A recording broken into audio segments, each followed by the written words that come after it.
Hello and welcome to Vaping, a Parent's Guide. In this presentation, we will cover information and resources for parents on the newest trend in tobacco and drug use. Who we are.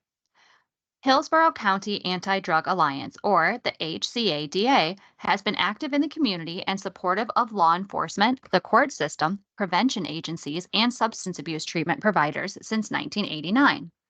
Our vision is a community where youth and families are safe, healthy, and free of substance abuse and addiction.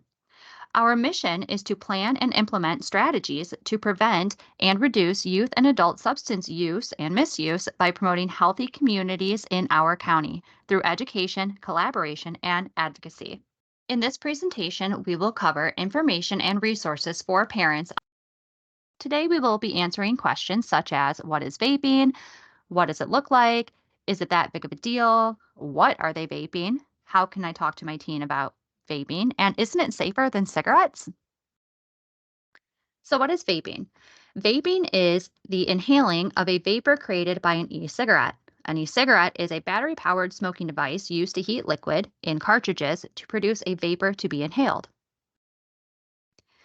These are the components of e cigarettes: a battery, a heater or atomizer, a cartridge or tank, and a microprocessor. How do electronic cigarettes work? Smokeless cigarettes or electronic cigarettes do not burn tobacco directly. They deliver nicotine into an atomizing chamber where it is heated and turned into a vapor. The vapor is drawn into the body in the same way as a regular cigarette is smoked.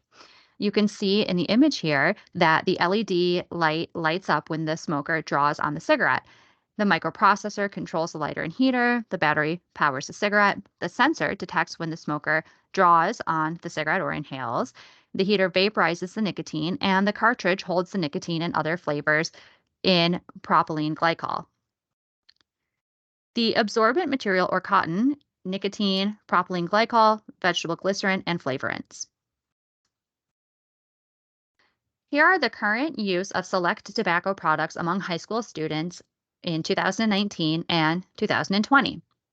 In 2019, the percentage of any tobacco product use was about 32%, and in 2020, right around 24%. Any combustible tobacco product, right around 12% in 2019, and right around 10% in 2020. Multiple tobacco products, 10% in 2019 and about 8% in 2020. E-cigarettes has risen or was higher in 2019 at about 29% and at about 22% in 2020. Cigars and smokeless tobacco use has also gone down slightly since 2019. E-cigarettes still remains one of the most used forms of tobacco products. In Hillsborough County, the youth between ages 11 and 17 are using about 1.1% of cigarettes in 2020 and 12.6% e-cigarettes or vaping. Compared to 2018, cigarettes were used at about 1.2% and e-cigarettes or vaping at 11.4%. Here are the current use of select tobacco products among high school students in 2019, and there are volatile organic compounds, nicotine, ultrafine particles, heavy metals such as nickel, tin, and lead, cancer-causing chemicals, and flavoring such as diacetyl, a chemical linked to serious lung damage. Which chemicals are found in an e-cigarette or pod-based aerosol? Where else can you find these chemicals?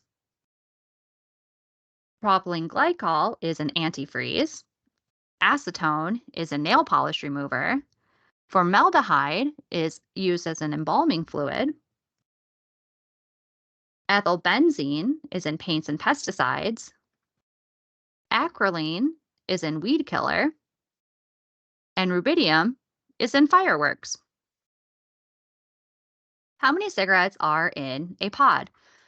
Well, if one pack of cigarettes contains about 20 cigarettes, which is about equal to 20 milligrams of nicotine, one Juul pod contains over double that amount, about 41% equivalent of cigarettes, which is about equal to 41.3 milligrams of nicotine. In one puff bar, There's the equivalent of 50 cigarettes, which is equivalent to 50 milligrams of nicotine. And in one Soren pod, approximately equivalent to 90 cigarettes or 90 milligrams of nicotine. What about the effects on health? For the first time, we have seen a vaping device cause sudden, immediate, serious, and sometimes fatal damage to the lungs, known as EVALI, e-cigarette or vaping product use associated lung injury. Since these products are not regulated, there is no guarantee that any part of an e-cigarette is safe for your health. Lungs are the most happy and safe when you only breathe in oxygen and clean air. This slide portrays the number of hospitalized EVALI cases or deaths reported to CDC as of the February 18th, 2020. And you can see that the numbers are highest in Texas and Illinois with over 200 and 200 to 249 cases. And here in Florida, we are around 100 to 149 cases. Here are some of the headlines about the health effects of vaping. Nicotine in e-cigarettes is not only addictive, it might also increase your risk of heart disease. E-cigarettes can damage your DNA. That's by the American Chemical Society. And e-cigarettes boost heart attack risk, emotional stress, findings show. A hit to the heart. Vaping increases your risk for blood clotting, impairs blood vessel function, and stiff blood vessels equal decreased blood flow throughout your body. In the lungs, vaping can cause inflammation and irritation of the airways and destruction of air sacs in the lungs, as well as a weaker immune response to infection. You can see in this other image a microscopic slide of healthy and damaged lungs. So, normal lungs without vaping have open airways, and with vaping, those airways become damaged.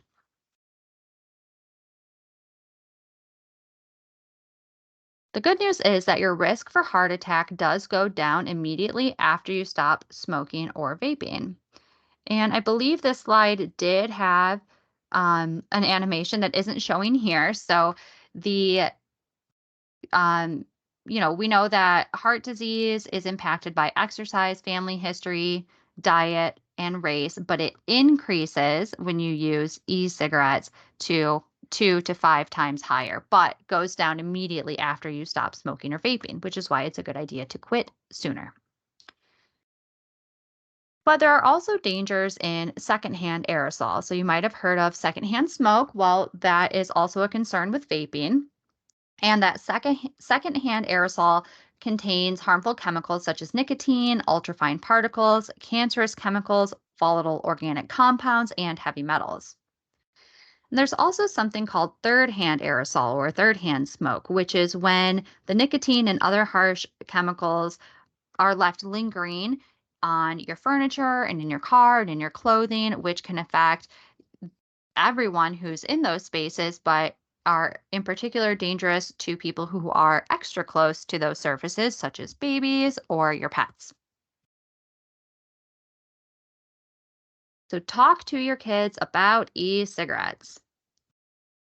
So, in this next image, you're going to see if you can spot the vape. Which items do you think can be used to vape? So, if you guessed B in that first square, you were correct. C, F, G, and I and J are all vaping devices. What are they vaping and what do they vape with? So, e juices and e liquids. These products, similar to these items, are available in an assortment of flavors and may contain a mixture of nicotine, vegetable glycerin, alcohol and ethanol, and propylene glycol. And you can see that most of these are flavored to be attractive to kids. So some of the flavors are fruit, mint, candy and desserts or other sweets, as well as chocolate, but also menthol and alcoholic drinks. Vaping is not just for tobacco, it is also being used for marijuana. So, vaping marijuana, THC, is similar to vaping nicotine. Marijuana vaping devices look similar to nicotine vaping devices. Nicotine devices can be hacked to vape THC, and using a vape pen to inhale marijuana intensifies the high. So, this is the vaping trend in the youth survey for 8th, 10th, and 12th grades past 30-day prevalence. So you can see that they are vaping nicotine and vaping marijuana at high prevalence. Effects of marijuana use in teens: difficulty with problem solving ability, focus, attention, and memory. Reaction time and coordination can be permanently impaired, decline in their grades or performance at school, and increased risk of mental health issues. Marijuana use in teens creates a higher likelihood that they will be twice as likely as adults to become addicted. The effects of substances are more permanent on the teen brain. They have more deleterious effects and can be more toxic to the teen than the adult. Our teens are the target age group for these products.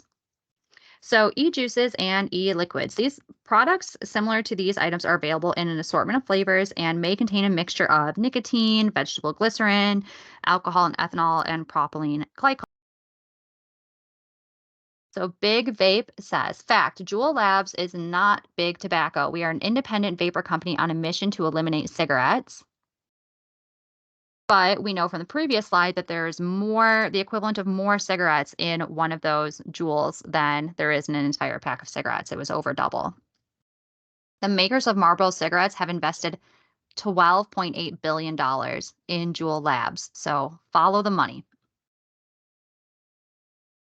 So in 2020, it used to be that under 18, they carded for tobacco, but now they card for under 21. And there has been a US ban on vaping and fruit flavored non disposable e cigarettes. And that's because they know that those are meant to target kids.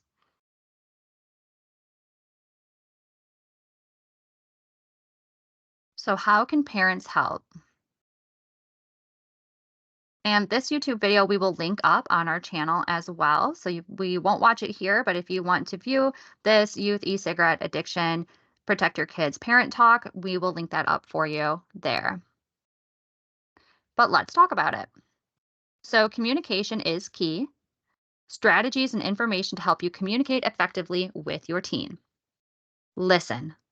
Pay attention to their comments in general conversations. And remember, direct questions can create tension or make them uncomfortable. Be inquisitive, don't pry. Show interest even when it's not a topic you are interested in. And be aware of your body language. Validation, recognition or affirmation that a person or their feelings are valid or worthwhile. You want to validate your teen's feelings, empathize with them. Remember, it's their perspective, and refrain from dismissing disappointments as no big deal. Use statements like, I can see how that could be difficult. Be supportive without trying to fix it. Strategies to help your teen. Show trust. Your trust shows them that you believe in them, which increases their self esteem and confidence. Give them jobs or tasks that show that you trust them. And set expectations. Don't be a dictator. Have conversations with your teen about your expectations. Explain the rationale behind your rules. Recognize the good stuff. Tell your teen when they are doing the right things. Look for opportunities to tell them they are doing it right. Focus on the positive can change your whole relationship. And control your own emotions. Take deep breaths, inhale, exhale before you react, and work on responding instead. Do things together. Have family time, eat together, watch a movie, go for a walk. No pressure conversations go a long way in opening the door for those tougher conversations later. Be observant. Notice major changes in mood, appetite, and activity level. Let your teen know you're concerned. I've noticed you're not hanging out with your friend. Everything okay? Give them time and space to respond. What about vaping? Set a no use policy. No tobacco, no vaping, no marijuana.